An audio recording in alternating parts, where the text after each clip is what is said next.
been perhaps the most unsuccessful Prime player we have ever seen. Prime having a history of casual Warcraft 3 players switching to StarCraft 2, a few Brood War players, including Marine King, who used to be known as, I think it was Claire in Brood War. He was a Protoss player. Familiar. He had a few IDs, but Claire, I think, was his most popular one that he used in Brood War. But most of the players who were on Prime in the very early days of Prime, like any pro, like Holt, Maru, or not Maru, what is Maka is the player I'm thinking of. These players were all casual Warcraft 3 players who played like in Zotac tops and just loved Warcraft 3 and switched to StarCraft 2. And Terror has just been one of the players who switched over or got into the team fairly recently and has played quite a few televised matches, but has not won a single one just yet.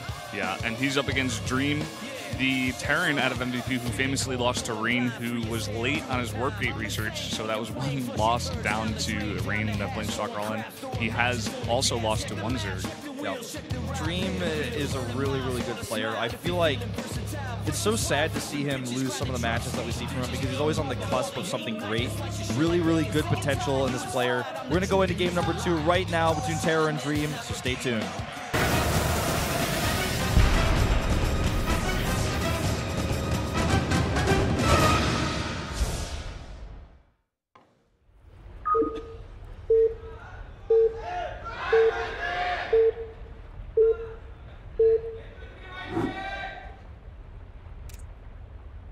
LTA는 SK텔레콤. Down here in the bottom right, the red Zerg representing Prime. This is Terror. Really needs to prove himself. He's running out of chances here. He's up against the Terran to the top left. Something I didn't really get to finish talking about because we jumped right into the game. It's Dream. This player's multitasking, his draw play is some of the very best. When you look at a player like TY, like Baby, the player we saw just yesterday, and also saw last week defending Bleeding Stalker on the first Terran player to successfully do so in this tournament, he's got great drops. He's got great multitasking. But when you look at Dream, his is just even better. He's, in my opinion right now in Korea, the best underrated Terran player for drop play in the mid-game. It looks like he's going to be putting some aggression on to start things off here on the other hand, but I just wanted to say again, when it comes to mid-game, this guy is on fire. But it looks like we might not get to that this game. Yeah, already sending out these two SCVs. These guys are being sneaky. Already throwing down a barracks over here. Will we see 2? Yeah, we will. It's going to be 11-11. It's Outboxer, a map where we've seen so many cheeses so far out of Protoss and Terran players. It's a great map to proxy because the rush distance isn't very far. And if you proxy in a location like this, it's really easy to be aggressive at your opponent's natural. It's so hard to scout. And we're going to see a hatch first. Terror is the one player who most people watching this will actually say he's already lost the game because he's going to lose his cool. He gets nervous. He makes mistakes a lot of the time when he's trying to defend against cannon rushes. For example, we saw that in the GSTL preseason. Bunkering, we've seen this even fail to this before. He will scout this, it looks like. The crowd is going crazy. Oh, he's right en route. He's going to be en route to see it. But you guys even saw him in the picture-in-picture. You saw him wiping his hands. He's really nervous, like he has been for his first 2 games. He does see this. Immediately he turns it back. He must have that vision at the front right now because he is going hats first. He needs to not mess around with this. He needs to pull drones down there. He needs to stop the bunker. He needs to do it right now. Because this is a very fast rally, and he knows how fast it is. His Overlord saw how close his barracks are. 4 SCVs being pulled right now. Crowd is going crazy. Terra this needs to be his one moment to actually calm himself down. He played a very greedy hatch first, made an additional drone, even started his gas before his pool here. So he's got a lot of time more left before he's actually going to have any Zerglings coming out. And he's just going to allow this first bunker to finish. The second bunker will be defended by this, and there's no way he's going to stop the second bunker now. He's going to have to make something else work. He still hasn't responded. He allowed the second hatchery to finish as well. He is bringing out 8 Zerglings here, but with the bunker already finished and SCVs being pulled as well, a second one down at the bottom of the ramp. This does not look good at all for Terror. With the fast speed that he has, he may try to break out and do something with his Zerglings. That's the only hope that he's going to have. He's going to have that extra production from that second hatch as well, with no cancel on that. But this very rarely works. I also like that Dream has his bunker on the low ground here, so he can also just pick up any Zerglings that try to come down slowly. I don't know, Brendan. I'm not liking Terror's position here, not even a little bit. Yeah, it's really not looking good for him. I also love that bunker positioning. Just right at the bottom of the ramp, right before the creep spread, he was able to get it down. Didn't even try to come down when the Rudings came out.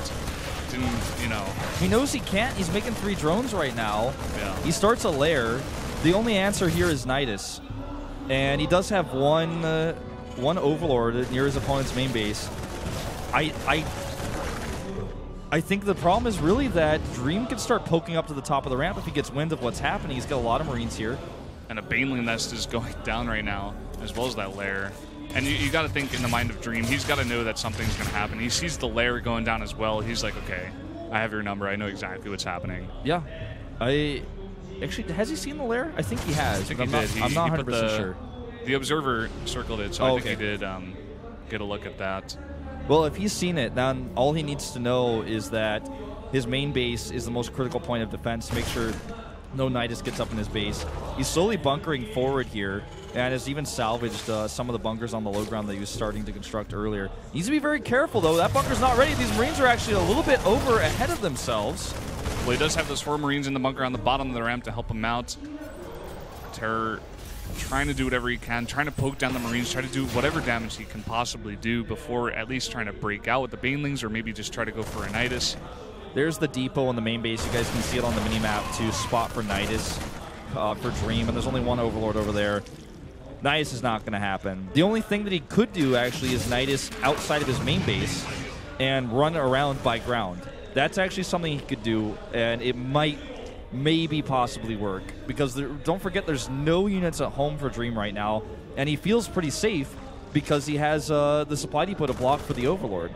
So if he actually just puts the Nidus in a different location and busts into the ramp with Banelings, maybe. I mean, this is like if you are a Prime fan, start getting religious or something, because this is probably not going to work. But it's definitely a possibility. Start getting your hands together. Start praying to whatever God you believe in. If you do, we do see the Nidus coming out here.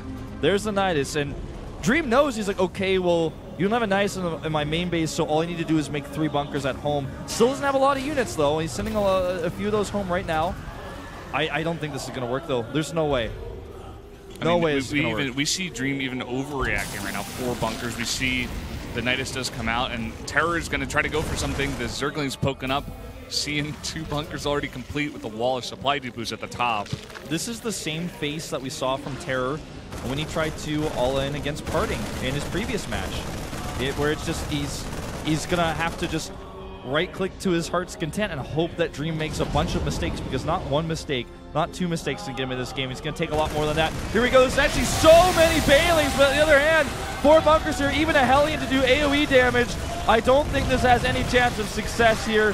Few SCVs start to fall, but that is already basically game. Yeah, that's got to be game. The 3 Banelings coming in here.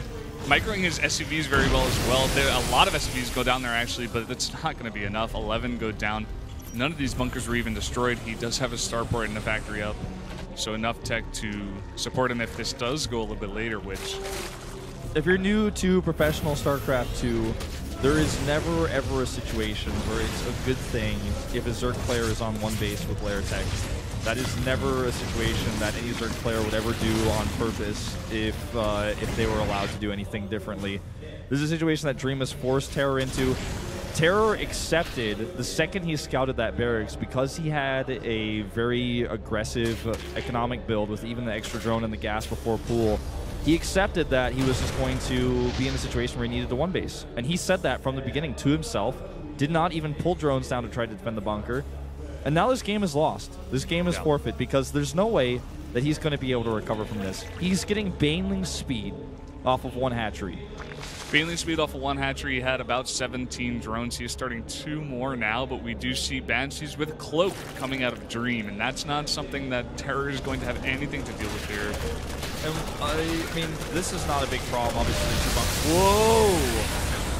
Whoa, whoa, whoa, whoa. He even used the Baneling for the Marine. He was actually able to salvage that as well, I believe. Real talk. Somebody needs to have a talk with Terror after this match, because I don't know, man. This is some of the sloppiest play I've ever seen coming out of Korea, and The thing is, this guy is so young. He's definitely got some nerve issues. He's made mistakes before, but I feel like if you're the prime coach right now, you're going to be thinking, I've put you out so many times, and you keep having these nerve issues. We need to fix this problem, or I need to send out, Splendid, for example, instead on a different day. Yeah. Because Terror's had a lot of chances, and I really feel that his decision to try to go for one base is not like the worst in the world, but just letting it be like that, just saying, all right, well, I'm just going to one base here on a 2-player map like this, especially against an experienced player like Dream, is basically almost saying that I concede to you.